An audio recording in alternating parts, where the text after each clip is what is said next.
Salespeople, are you tired of sending out proposals to prospects and then sitting there twiddling your thumbs while you wait for a response? Let's fix it.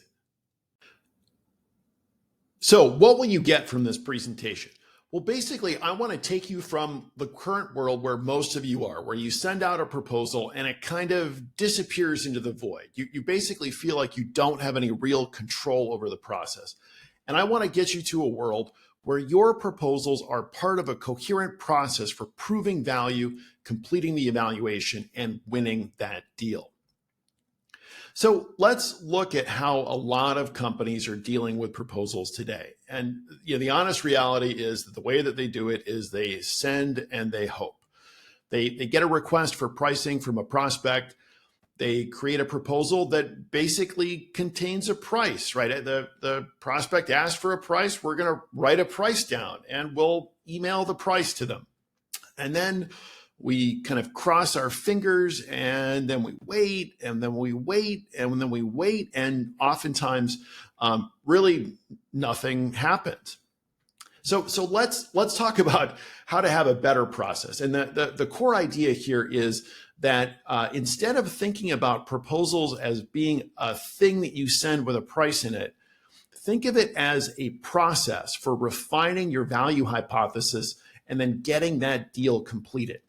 So we'll start with a brainstorming call. And this is basically an opportunity to chat with your champion to refine your deal themes, right? So recall in P.S.I. selling, your themes are the problems that you solve, the solutions you offer, and the impacts that you deliver, right? P.S.I. And your deal themes are basically your kind of customized, tailored sense of those problems, solutions, and impacts for that specific prospect. So this brainstorming call, it's an opportunity for you to present your latest version of these deal themes and get your champion's feedback, right? Because you've been working on them and tailoring them the whole time. Let's check in one more time and be sure that they're right. And then you also want to verify the prospect's interest in your purchase options. So you're going to give them some ways to buy the product. Just kind of check in and just be sure that that you're on the right track and creating the right options for them. Next up, you're going to create a proposal that proves value. It doesn't just share a price. So it's going to connect the value that you're providing to the specific purchase options and kind of show why this value merits that purchase option. And the idea here is that the champion, they're going to use this proposal. In other words, this proposal is a tool for the champion to use during their internal conversations with their other colleagues. And this is important because in most complex deals, you're not going to be able to talk directly to every single person who's important in that decision. The champion's going to have to do some selling on your behalf, and this proposal is going to be a tool they're going to use to do that. Next up, you're going to have a live proposal call. Don't just email the proposal to somebody. Now, you're going to be presenting the proposal live to the champion and as many other stakeholders as you can get on that call. You probably can't talk to everybody live, but you want to talk to as many people live as you possibly can.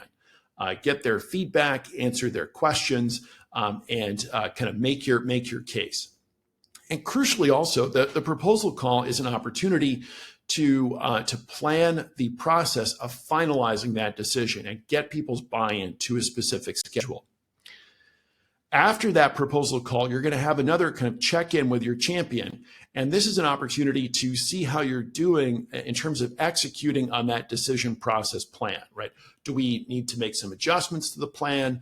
Are there some more resources that will be helpful? And what can we do to really kind of drive this evaluation process forward?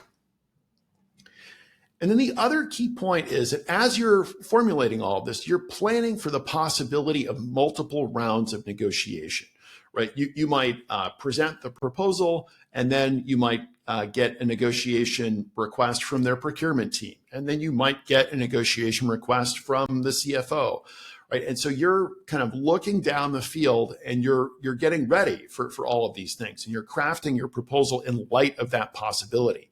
So you both want to leave yourself appropriate room to negotiate, but also to think through what are creative win-win trades that will meet the prospect's needs while also meeting your needs as well. So what do you actually put in that proposal, right? What are the core elements of the proposal? Well, these are some things that the vast majority of proposals should contain. So first off, a discussion of the value. And this is basically an updated set of summary slides, right? Those are the set of 3 slides that discuss the problems you solve, the solutions you offer, and the impacts you deliver. Next up, differentiation, right? Why is it that alternatives, competitors, don't solve the problems as well as you do? Now, I want to acknowledge that many salespeople don't want to take on the competition directly. They feel it's a little bit kind of scuzzy to do that.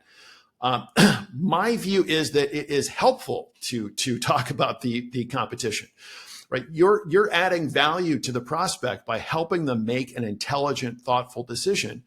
And, gosh darn it, we all know they are looking at competitors and they need help understanding what the differences are. So it's good in terms of helping you win the deal, to draw out those contrasts. And it is just, it's helpful to the prospect for you to actually get in there and offer a considered opinion about their alternatives. Next up, pricing, right? What are the different options that you're offering them, and what's included in each?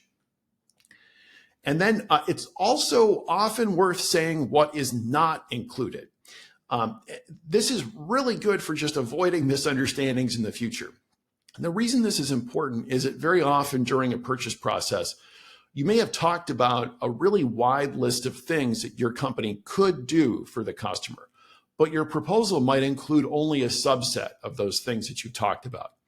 So if there's something substantial that you talked about, but that is not included, it's often worth just saying it in writing, like write it down that this item is not included in this proposal. And that way there won't be any misunderstandings down the line. And then finally, a decision plan, right? What are the steps that are going to take us from this proposal to a final decision? Next up, let's look at some additional proposal elements. These are items that you might include depending on the circumstances, but I wouldn't say that you should almost always include them. It kind of depends. So one is a list of purchase options. So this is a little bit different than pricing options. Think about doing this if you have multiple really different pricing models that the prospect could buy. So you might, for example, allow them to purchase seat licenses, or you might allow them to purchase based on usage, right? These are really different ways of buying a product.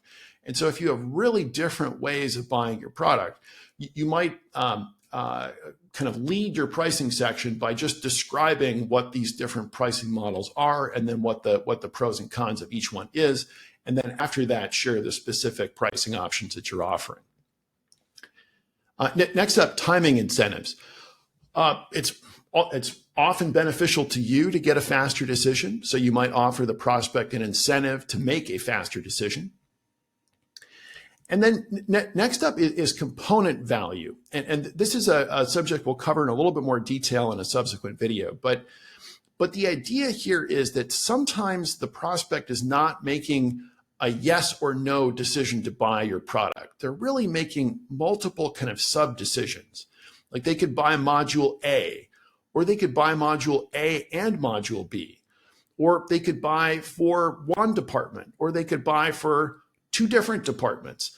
And so in situations where the prospect is making kind of both a general choice about your product, but also sub choices about exactly how to buy it, in those situations, think about addressing the value of each of the components that they're considering.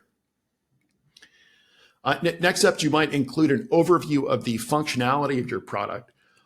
Usually this would go in the appendix, right? Think of this as a tool that your champion might use when they're presenting your product to their internal colleagues. It's kind of there if the champion needs it, but they might or may not end up using it. And then finally, you might include a discussion of the steps that you'll use to implement the product, right? what's the timeline, who's going to be involved, and this will give the prospect a kind of a sense of confidence that you have got it covered. So if you'd like to learn more about PSI selling, you can check us out at www.psiselling.com. On our website, you'll find resources on discovery, negotiation, hiring, demos, sales writing, and also onboarding.